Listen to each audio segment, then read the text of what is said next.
말씀 제가 사실 25분 설교를 준비했는데 시간이 많이 가서 10분밖에 못할 것 같아요. 그래서 서론 다 생략하고 그냥 본론 들어갈게요. 오늘 말씀 가운데서 1절에 보니까 사도 외에는 다 유대와 사마리아 모든 땅으로 흩어지니라. 성령이 임해서 베드로가 복음 전하고 설교하니까 3,000명이 회개하고 침례받고 예수 믿어 구원받았고 5,000명이 회개하고 그들은 모이면 기도하고 모이면 찬양하고 가르치기에 힘쓰고 모이기에 힘썼는데 어느 날 와보니까 12명의 사도 외에는 유대와 사마리아로 이게 모든 교인들이 다 흩어진 거예요. 이유가 뭐냐? 스데반이 돌에 맞아 죽었고 그래서 순교했고 그날에 예루살렘에 큰 박해가 임해가지고 그 밑에 보니까 교회를 잔멸한다고 했거든요. 교회를 완전히 탐프라 집사님 방금 간증하실 때 지하교회에 막 비밀 경찰이 오고 했다고 이렇게 떠난 다음에 했다셨다는데 거기도 마찬가지로 막 그냥 비밀 경찰은 아니지만은 사람들이 와가지고 박해가지고 감옥에 가두니까 그 많던 성도들이 다 흩어진 건데 좋게 얘기해서 흩어진 거지 다 도망간 겁니다. 도망갔어요.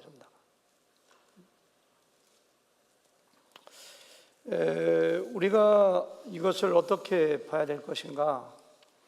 쉽게 말하면은 교회가 망한 겁니다. 쉽게 말하면은 우리 교회 이렇게 2부 예배 거의 꽉 찼는데요.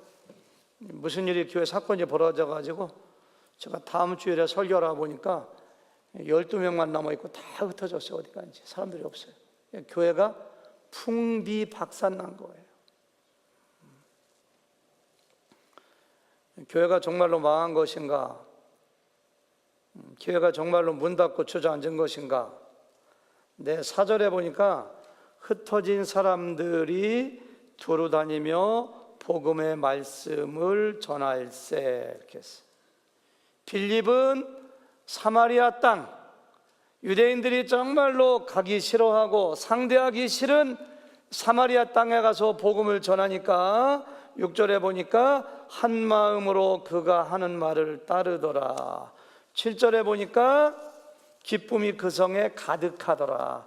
12절에 보니까 빌립이 하나님 나라와 및 예수 그리스도의 이름에 관하여 전도함을 그들이 듣고 남녀가 다 침례를 받았더라. 이렇게 됩니다. 여러분, 이것은 우연이 아닙니다. 스데반의 순교와 예루살렘 교회에 임한 박해가 계기가 되어서 예루살렘에 있는 모든 성도들은 사마리아로, 유대로, 안디옥으로, 베니게로, 구브로로 다 흩어져 가지고 가는 처소마다 이렇게 하다가 내가 감옥에 갇히고 폐가 망신하고 죽겠구나라고 해서 꽁꽁 숨어 있는 것이 아니라 말씀을 막 전하고 막 전도하니까 그들이 가는 곳마다 복음이 확산되고 교회가 세워지고 예수 믿는 사람들이 더했더라. 이것이 사도행전이 우리에게 말씀해 주는 것입니다. 우연이 아니라 교회가 망한 것이 아니라 교회가 풍비박산이 된 것이 아니라 사도행전 1장 8절에서 예수님께서 말씀하신 대로 오직 성령이 너희에게 임하시면 너희가 권능을 받고 예루살렘과 온 유대와 사마리아와 땅끝까지 내 증인이 되리라. 그 말씀이 박해를 통하여 순교를 통하여 이루어져 가는 과정을 여기에 기록하고 있는 거예요. 근데 예루살렘 교회는 정말로 좋은 교회였습니다. 열심히 예배했습니다. 열심히 교제했습니다. 서로 도와주었습니다. 열심히 기도하고 모이기에 힘쓰고 제자 훈련 기가 막히게 하는 교회였습니다. 근데 그들이 한 가지, 자기들끼리만 예배하고 자기들끼리만 교제하고 예루살렘 안에 있는 사람에게만 전도하고 그 안에서만 뱅뱅뱅뱅뱅 돌아온 거예요. 그러니까 하나님께서 그들에게 박해와 환난을 통해서 전 세계로 믿는 사람들을 팍 흩은, 캠핑할 때 이렇게 모닥불을 피웠는데 모닥불이 이렇게 모여 있으니까 갑자기 풍비 박산 바람이 부니까 그냥 확 날아가고 박살나서 흩어지는 것처럼 그냥 바람이 확 불으니까 불씨가 흩어서 온 숲을 불태우는 것처럼 예루살렘 교회들이 전 세계로 나가지 않으니까 환난을 통해서 박해를 통해서 이렇게 복음을 증거하는 모습을 볼 수가 있습니다. 저는 이 원리가 지금도 우리 교회에 그대로 적용될 수 있다고 믿습니다. 이상해요. 열심히 선교하는 교회는 교회가 크건 작건 놀랍게 부흥합니다. 내 교회가 아무리 커도 선교하지 않으면 하나님께서 그 교회를 흩어놓으세요. 교인들이 흩어져서 선교 많이 하는 교회로 가고요. 유럽의 교회들이 선교하지 않다가 저렇게 됐어요. 여러분 꼭 기억하세요. 교회의 탄생은 탄생할 때부터 선교에 대한 DNA를 가지고 있어요. 교회는 선교하도록 하나님께서 계획하셨고 성령이 임할 때 교회가 되잖아요. 성령은 예수 그리스도를 증거하는 영입니다. 따라서 성령을 받아 교회가 탄생되었다면 그 교회는 반드시 선교하는 본성, 선교에 대한 본질, 선교에 대한 DNA를 가지고 땅끝까지 교회가 나가게 되어 있다는 것을 꼭 기억해야 됩니다. 어미 닭이 계란과 오리알을 21일 동안 품고 있다가 병아리가 나오잖아요. 그러면은 너무 어리기 때문에 어느 것이 병아리인지 어느 것이 오리 새끼인지 구별 못하지만은 오리는 이상해요. 태어날 때부터 물을 보면 뛰어 들어가게 돼 있어요.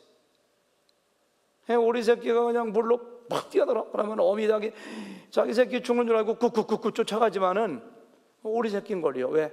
그 속에 물속에 뛰어드는 DNA를 가지고 있어요. 교회는 그런 것이에요. 반드시 밖을 향하여, 열방을 향하여, 모든 민족을 향하여, 모든 나라를 향하여 복음 가지고 나가게 되어 있는 것이 교회의 본질이고 본성입니다. 따라서 교회가 선교하지 않으면은 그 교회가 아무리 크고 부흥해도 중병에 걸린 교회이거나 아니면 교회의 본질을 잊어버린 그런 교회.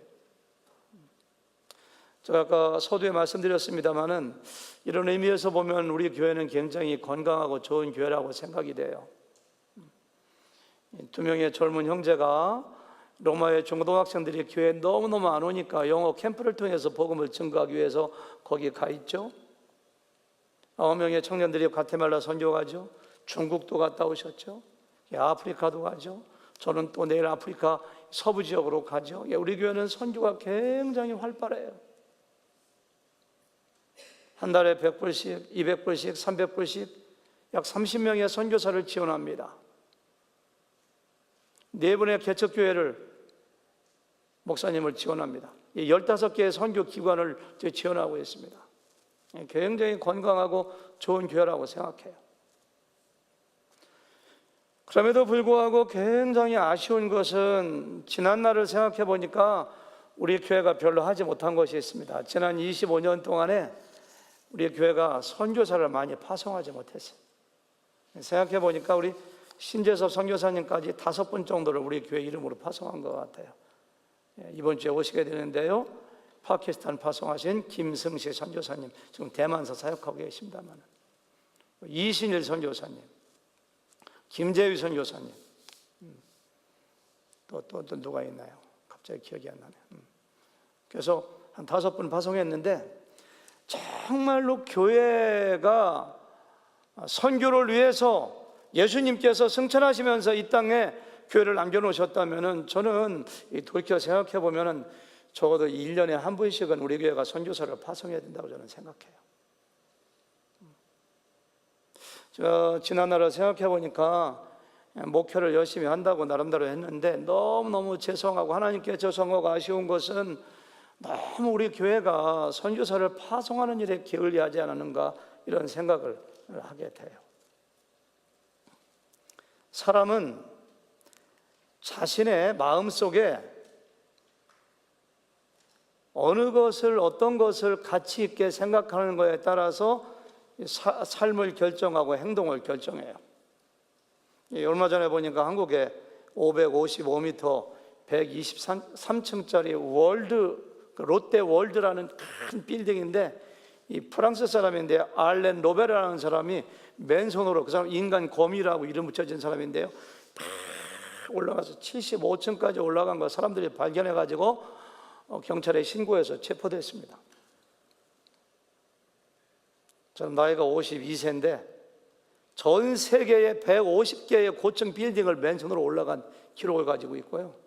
2011년도에는요 858m, 세계에서 가장 높은 두바이의 칼리파라고 하는 빌딩을 6시간 만에 맨손으로 올라간 기록을 가지고 있어요. 사람들이 그 사람한테 미쳤다고 해요. 빌딩만 보면 올라가고 싶은 본능이 있어요. 암벽만 보면 맨손으로 올라가고 싶은 본능이 있어요. 그래서 사람들이 미쳤다고 하니까 그분이 유명한 얘기했어요. 내가 미친 게 아니라 꿈을 실현하기 위하여 아무것도 하지 않는 사람이 미친 사람들이다, 이 얘기했어요. 그 사람의 가치는 암벽 올라가고 빌딩 올라가는 게 그 사람의 가치입니다. 그걸 위해 살아요. 올라가다 떨어져 죽어도 좋다는 얘기예요. 제가 아는 어떤 사람은 달라스에 왜 이사 왔습니까? 물어보니까 저한테 하는 얘기가, 목사님, 달라스는 사시사철 겨울에도 골프 칠 수 있잖아요. 그래서 왔습니다 그러더라고요. 매일 골프 치는 거예요. 겨울에도 골프 치는 거예요. 그러니까 그 사람은 골프 치는 걸 인생의 최고의 가치를 가지고 있어요. 여러분, 최고의 가치는 하나님의 가치입니다. 하나님이 가치 있게 여기는 것이 진짜 가치 있는 거예요. 근데 하나님의 마음은 열방에 가 있습니다. 마치 탕자의 아버지의 마음이 집 나간 탕자에게 다 가 있는 것처럼, 탕자의 형 큰아들이 아버지를 기쁘시게 하려면은 집 나간 탕자를 찾아와야 되는 것처럼, 왜? 아버지의 마음이 거기에 가 있기 때문에. 나의 구원자이시고 나의 주인이시고 창조자이신 하나님의 마음이 열방에 가 있다면, 땅끝에 가 있다면 우리의 마음도 거기에 가 있고 그 가치를 가지고 우리는 헌신해져서는 살아야 된다고 믿습니다. 제 욕심으로는, 저의 비전 중에 한 가지는 우리 교회에서 중고등부 학생들, 대학생, 청년 중에 선교사가, 풀타임 선교사가 좀 많이 나왔으면 좋겠어요. 앞으로 계속해서 제가 도전하고 격려하려고 해요. 7월 말에는 중고등부 학생들이 박희롱 집사님 인도 아래서 과테말라 선교하는데, 선교지 자꾸 가다 보면은 선교에 대한 비전을 가지고 하나님의 음성 듣고 선교자로 헌신하는 사람들 많이 생겼으면 좋겠어요. 내일은 청년부가 가게 되는데 우리의 청년들 가운데서도 선교사가 많이 나왔으면 좋겠어요. 왜? 선교가 가장 가치 있는 것이기 때문에. 우리가 죽어 천국 간 다음에도 하나님이 가장 인정하시고 가장 멸류관을 주시고 가장 기뻐하시는 일이기 때문에, 교회의 목적이 저는 두 가지가 있다고 생각해요. 어느 교회가 건강한가 건강하지 않은가 보려면 두 가지 보면 됩니다. 얼마나 예배에 성공하는가, 교인들이 얼마나 예배에 열심하고 얼마나 마음과 성품과 뜻을 다하여 예배하는가 보면 되고요. 또 한 가지는요, 자기들끼리 교제하고 자기들끼리 나 구원 받았네, 너 구원 받았네 즐기는 것이 아니라 우리의 마음과 우리의 눈이 열방을 향하여, 전 세계를 향하여 열려 있는가, 그거 보면 돼요. 우리 교회가 그런 교회 됐으면 좋겠어. 2년 전에 우리 교회 선교 부흥에 오셨던 이현모 교수님이 인생의 후반전은 시니어 선교사로, 이런 책을 지으셨더라고요. 제목만 봐도 무슨 뜻인지 아시겠죠? 우리 교회 성도님들이 언제 은퇴하실지 모르지만은 한 5년이나 10년 정도 일찍 은퇴하는 사람 많이 생겼으면 좋겠어요. 우리 최운전 집사님은 어제도 난민 선교 가서 열심히, 여기서도 선교할 수가 있어요, 사실은. 근데 우리 신재 집사님처럼 선교지 가기 위해서는 아니 뭐 한 30년, 40년, 25년 직장 생활하고 사업했으면 됐지. 한 50세나 55세나 60세, 좀 늦으면 65세에 은퇴해가지고 신재 집사님처럼 선교지로 간다면 나머지 지금 100세 세대라는데 한 60세에 은퇴해서 한 90세까지 30년 선교사 하면은 하나님께서 얼마나 기뻐하시겠어요? 우리의 인생이 얼마나 영광스럽고 하나님께 기쁨이 되는 성공적인 인생을 사시겠습니까? 돈 조금 더 벌어서 뭐 하시려고요? 이열모 교수님은 직장 생활하다가 사업하다가 50이 넘은 사람이 시니어 선교사로 가게 되면 5가지의 이점이 있다고 해요. 첫 번째, 인생을 오래 살았기 때문에 대인 관계에 원만하다. 자녀가 다 크고 대학 가고 직장이 취직했기 때문에 자녀 양육에 부담이 없다. 세 번째, 재정적으로 안정되었다. 우리 교회에서 시니어 선교사 파송하게 되면은 자녀 있는 젊은 사람들은 2,000불, 3,000불 될지 모르지만 시니어 선교사는 500불이면 될지도 모릅니다. 신선교사님 거기서 한 달에 얼마면 살아요? 100불이면 살죠?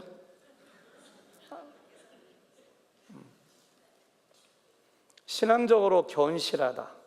5번째, 자기가 선택해서 좋아서. 젊은 사람들은 죽음을 각오하고 사명감으로 하기 때문에 좀 어려움도 있지만은 시니어 선교사는 자기가 즐겁게 한대요. 개인 이름을 불러서 죄송합니다만 제가 변경수 집사님 네이버 보면 참 죄송해요. 지금부터 한 15년 전에 은퇴하신 다음에 그렇게 시니어 선교사로 가시려고 도미니카도 갔다 오시고 저하고 상담도 많이 하는데 제가 그때는 담임 목회자로서 그런 눈이 열리지 않아 가지고서 선교사로 어디 못 보내드렸어요. 저 지난주에 박준배 선교사님 금요일 날 오셔서 우리가 설교하셨는데 저는 그때 어디 가느라고 없었는데 그분이 끄트머리에 그런 설교하셨대요. 자기 60세에 과테말라 선교사로 나갔는데 인생에서 가장 후회되는 거 한 가지가 있다. 내가 왜 저 진작 선교사로 못 나가는가. 14년 동안 과테말라에서 선교사 생활할 때가 인생에서 가장 행복했고, 두 번째 되는 것이 후회가 있다면 내가 왜 이렇게 일찍 들어왔는가. 더 할 걸. 거기 더 할 걸. 그런 선교라는 건 신비한 겁니다. 선교 현장에 나가면은 먹는 것도 불편하고 문화생활도 불편하고 거주하는 것도 불편하고 그래서 이상하게 기쁨이 있어요. 우리 이유한 목사님 지난번에 금요일날 선교 보고 간증해 주셨는데 이유한 선교사님도 그런 케이스입니다. 대령으로 제대하셨다고 생각이 되는데요. 군 고위 또 군인으로 또 큰 기업의 또 임원으로 태권도 사범으로 정말 세상에서 잘 나가셨는데 은혜 받고서 선교사 훈련받고 그 어려운 페루 아마존 지역에 가셔서 10년 동안 선교하고 오셨는데 그게 얼마나 마음에 보람이 있고 기쁘겠어요. 빌립 같은 사람은요 신학대학 나온 사람도 아닙니다. 사도도 아닙니다. 그냥 집사예요. 집사. 스데반도 집사입니다. 근데 그 사람들이 사마리아 왜 갔는지 모르지만 사마리아 딱 가니까요 불씨입니다. 불씨. 그 안에 성령을 모시고 있기 때문에 빌립 개인이 간 것이 아니라 하나님 나라가 간 거예요. 거기 그 사람이 가니까 빌립이 의도적으로 선교사로 간 게 아닙니다. 자기도 모르게 막 확산돼요. 거기 막 믿는 사람이 많아요. 여러분 한 사람 한 사람이 예수님 믿고 구원받아 성령을 모셨다면 우리 개인 한 사람 한 사람이 하나님 나라예요. 가서 무엇을 하려고 하기보다는 그곳에 가서 살기만 해도 하나님 나라가 저는 거기에 씹어진다고 믿습니다. 왜? 우리 안에 성령이 계시기 때문에. 앞으로 우리 교회가 그런 교회가 됐으면 좋겠어요. 저는 우리 교회가 1년에 한 번씩 선교사를 좀 파송했으면 좋겠어요. 지금은 교회 재정의 10%를 선교회를 쓴다고 굉장히 자랑스럽게 어디 가서 이야기하는데 왜냐하면 10% 안 쓰는 교회가 많으니까요. 근데 저는 우리 교회가 앞으로 20%, 30%, 50% 앞으로 한 10년 후에는 60%를 선교비로 썼으면 좋겠어요. 우리 교회가 선교사를 한 30명, 40명 파송해서 정말 선교하는 교회로, 하나님을 기쁘시게 하는 교회로, 하나님 나라를 땅끝까지 전파하는 교회로 쓰임받는 교회가 되기를 다짐하기를 주님의 이름으로 축원합니다.